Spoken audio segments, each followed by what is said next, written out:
Bonjour, bonsoir, chers Ivoiriens et chers amis de l'international.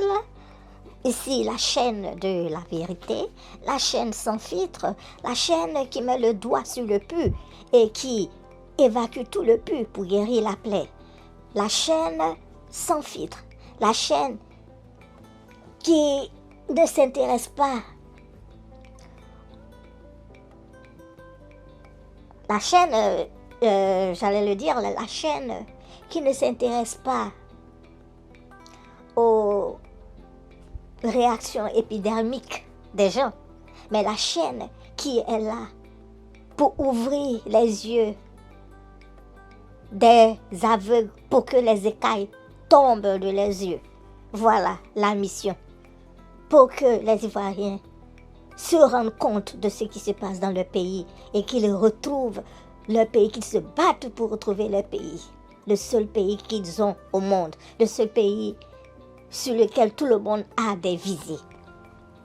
Ok, aujourd'hui nous allons continuer ce que nous faisions la dernière fois concernant le PPACI, parce que beaucoup de personnes nous ont demandé nous ont posé des questions et nous ont demandé de clarifier certaines choses. Ok. Quand nous disons que le président Gbagbo n'est plus dans le combat, ok, dites-moi quelle action celui-ci a menée depuis qu'il est rentré, pour qu'on sache qu'effectivement, ce pourquoi les colons modernes l'avaient conduit à la CPI, il continue cela. Rien. Le président Gbagbo appelle le tyran à la tête de la Côte d'Ivoire son frère. Il ne le critique pas, il fait juste semblant de parler de lui, mais au fond, il ne le critique pas comme il doit le critiquer. Il ne critique pas ses actions, il fait juste jour de la comédie quand il est devant un public. Il est allé avec Bédier en quelle année? L'année dernière, je crois en 2024, si je ne m'abuse, au prix Félix Houphouët-Boigny de la paix, je crois bien à Yamoussoukro, en présence de l'ex-chancelière allemande Merkel.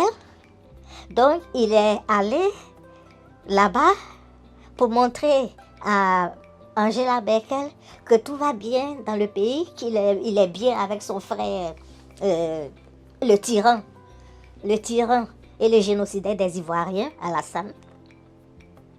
Et voilà, c'est un signal pour dire que lui, il n'a aucun problème avec ce tyran. C'est plutôt son frère. Donc, il ne le critique pas. Et sa femme, sa maîtresse, parce qu'elle a toujours cette étiquette-là. C'est l'étiquette qui lui colle à la peau. Donc, sa maîtresse femme, Nadi Bamba, elle est bien l'amie de la Nouvian, la criminelle, la grand-mère des microbes de Côte d'Ivoire. Et elle est l'amie de Dramane Ouattara. Donc, je vous demande une petite réflexion simple. Comment quelqu'un qui, soi-disant, se bat pour la libération de son pays, se bat pour que les Ivoiriens vivent normalement dans leur pays, comment ce quelqu'un peut dormir dans le même lit avec une femme qui est complètement opposée à ses idées, à son idéologie, et qui est en parfaite harmonie avec les gens qui l'ont combattu et qui ont aidé à l'envoyer dans la prison des colons modernes. Dites-moi, comment tu peux dormir à côté de ton ennemi? Puis on suppose que c'est Nadi Bamba, par extension, on suppose que Nadi Bamba est son ennemi, puisque normalement, le groupe Nouvian, Ouattara et les colons des temps modernes, ce sont tes ennemis. Et si celle qui est couchée à côté de toi, on suppose qu'il dort dans le même lit que toi, les fréquente et fait des deals avec eux, donc on suppose que celle-ci aussi, par extension, est ton ennemi. Donc, comment tu peux dormir dans le même lit que ton ennemi et prétendre faire un combat? Très simple et très clair. On n'a pas besoin d'avoir fait même la classe de CM2 pour comprendre cela. Même un enfant de 3 ans qui commence à réfléchir, tu lui poses ce problème, il va te répondre. Donc, si tu dors dans le même lit que ton ennemi, et que ton ennemi, c'est ta femme, mais elle va te convaincre de venir de son côté, puisque c'est ta femme. Donc, en clair, le président Gbagbo ne fait aucun combat, ne fait plus de combat. Et comme je l'ai dit et je le répète, son seul combat, c'est combattre sa femme.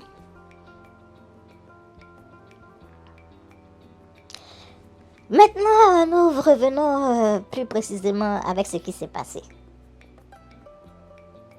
On nous dit qu'une requête a été introduite, et je suis sûre que la requête n'a pas été introduite par Gbagbo. Elle a peut-être été...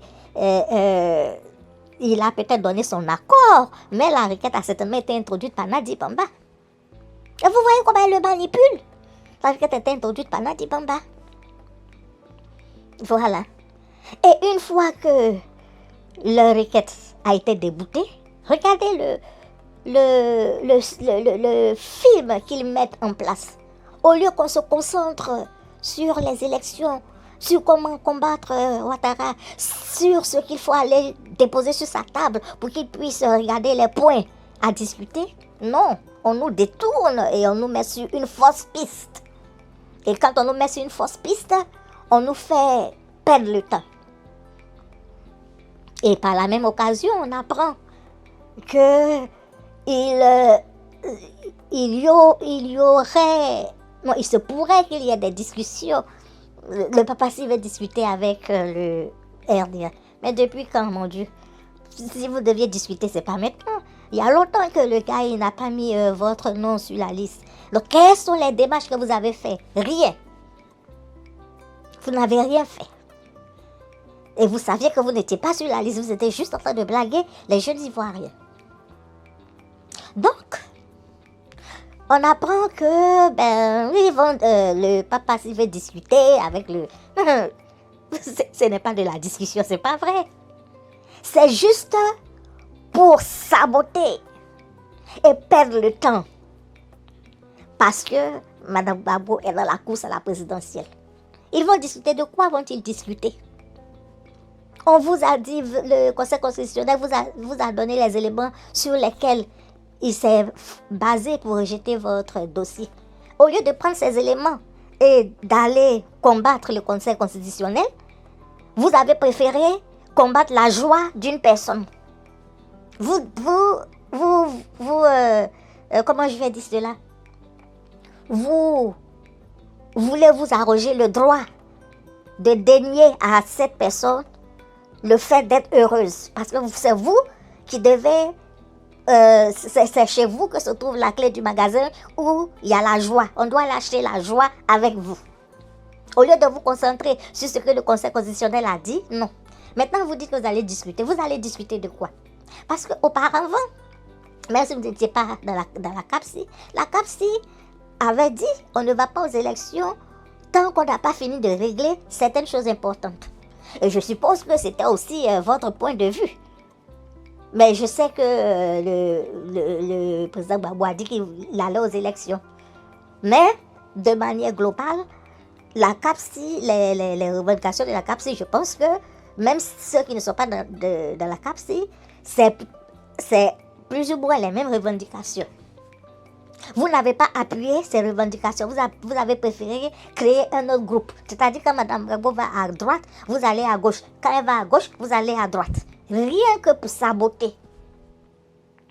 Donc, vous allez discuter de quoi? On voudrait savoir de quoi vous allez discuter. Puisque au fait, même vous, les élections ne vous intéressent pas. C'est juste pour blaguer la population et la tenir en otage pour ne pas que cette population aille vers d'autres personnes. C'est tout. Voilà.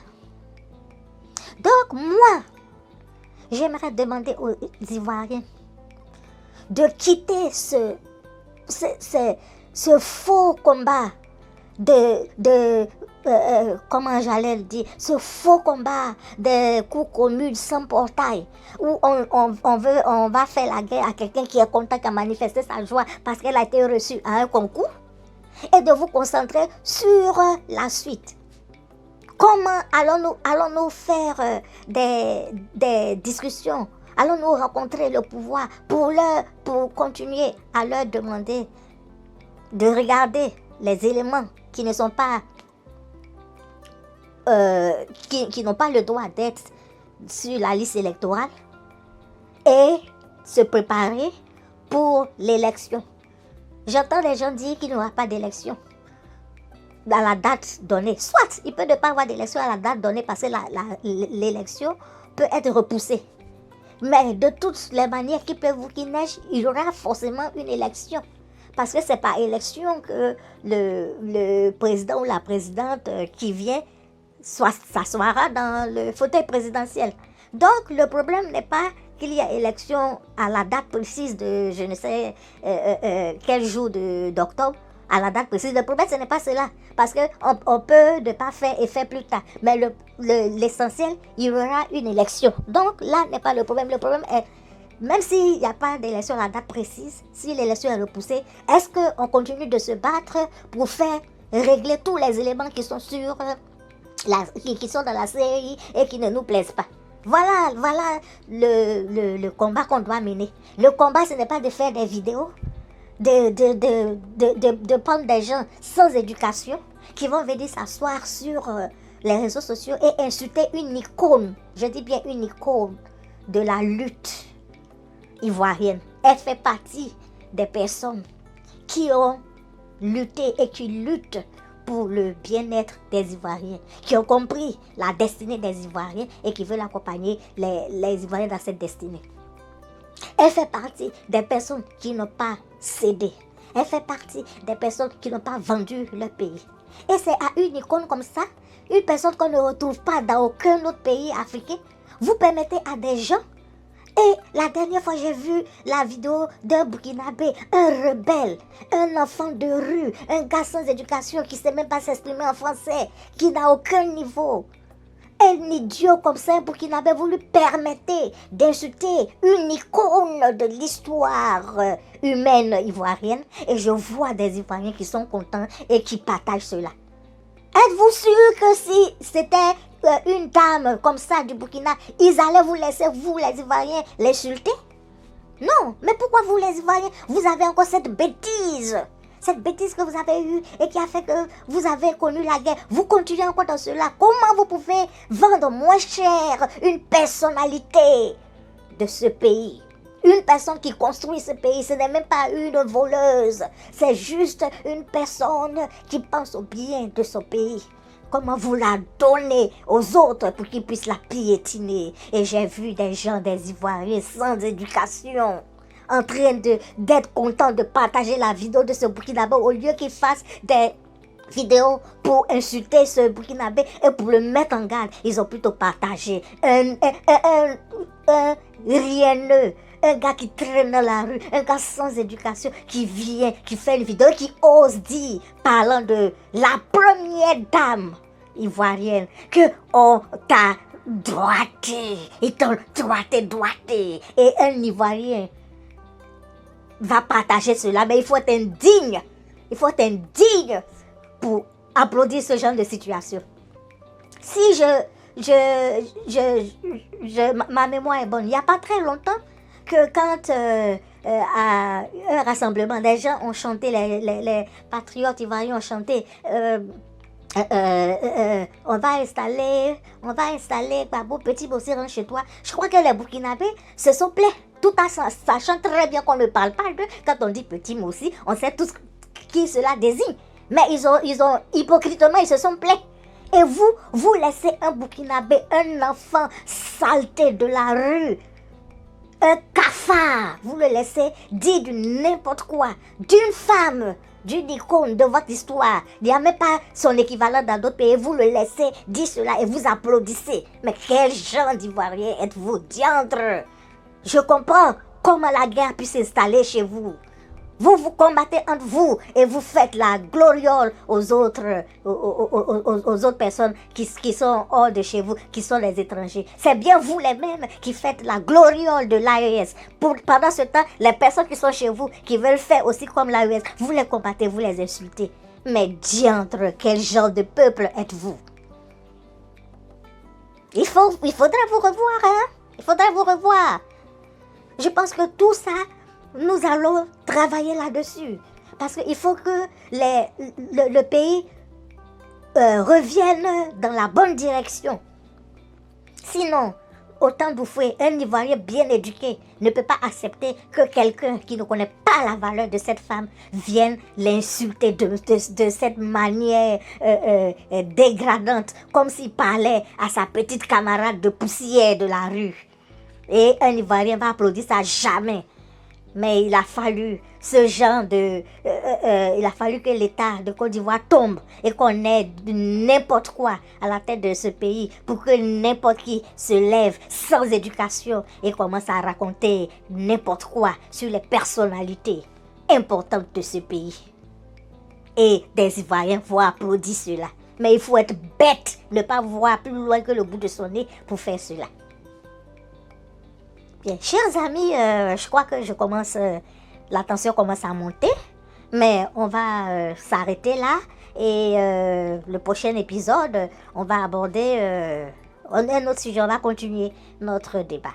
Merci beaucoup et rappelez-vous, vous êtes sur la chaîne de la vérité, la chaîne qui n'a pas peur de dire les mots tels qu'ils sont, la chaîne qui met le doigt là où le pu est pour percer le pu, le vider de la plaie, soigner la plaie, guérir la plaie.